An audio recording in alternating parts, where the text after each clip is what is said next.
আসসালামু আলাইকুম রহমতুল্লাহি ওয়া বারাকাতুহু। আমি মোহাম্মদ শাহনওয়াজ।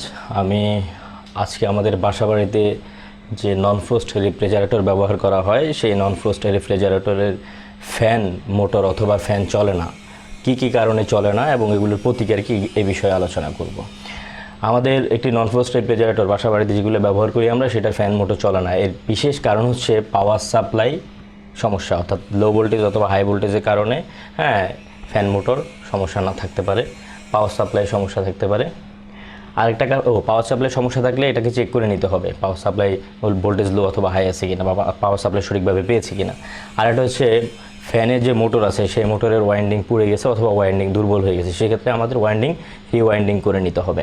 আর একটা হচ্ছে ফ্যান মোটরের যে শ্যাফট আছে বা রোটর আছে সেটি জ্যাম হয়ে যেতে পারে।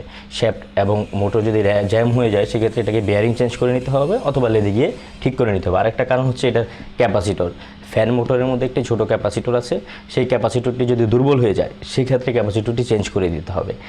মূলত আমাদের নন ফ্রোস্ট রেফ্রিজারেটরের মধ্যে যে ফ্যান মোটর আছে সেটি যদি না চলে থাকে, এগুলো হচ্ছে একদম মূল কারণ। এর কারণগুলোর মধ্যেই আমাদের বেশিরভাগ ঘটে থাকে এবং এটা পরে আমাদের সমাধান করে নিতে হবে।